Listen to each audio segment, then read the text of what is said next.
नमस्कार, स्वागत है आपका वी टाइम न्यूज पर और आपके साथ मैं हूं पहली चौहान। बढ़ते हैं खबरों की ओर।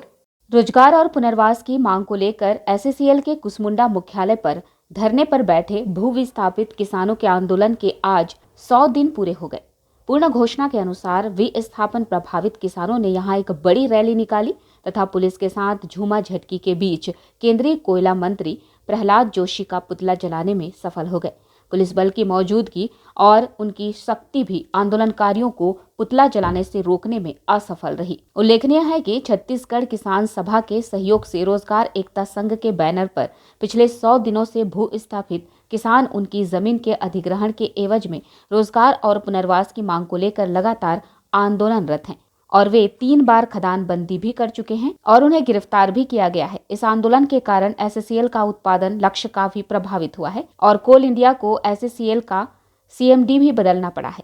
नए सीएमडी के आश्वासन के बाद भी आंदोलनकारियों पर कोई असर नहीं पड़ा है और रोजगार की समस्या हल होने तक अपने आंदोलन को जारी रखने का ऐलान किया है। उन्होंने प्रबंधन प्रशासन को चेतावनी दी कि यदि 40 सालों से लंबी समस्या के निराकरण के लिए पहल कदमी नहीं की गई तो मार्च में खदान बंदी और कलेक्टर कार्यालय के घेराव के लिए तैयार रहें। भूस्थापित किसान जो है लगातार 100 दिन से आंदोलनरत है।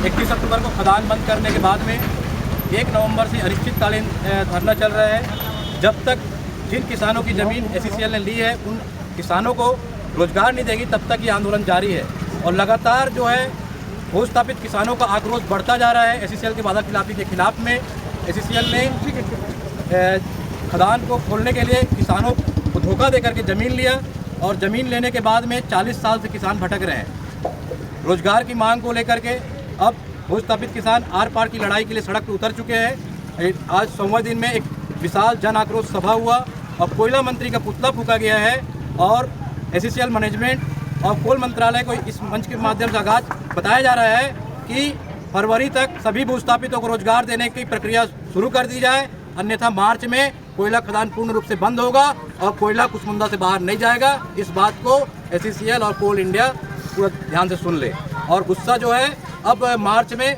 बड़े विस्तार रूप में फूटेगा, जिसमें कुसमुंडा, गेवरा, दीपका, कोरबा चारों एरिया के किसान एकजुट होकर के कुसमुंडा माइंस को पूर्ण रूप से बंद करेंगे। Bureau report, V time news, Korba.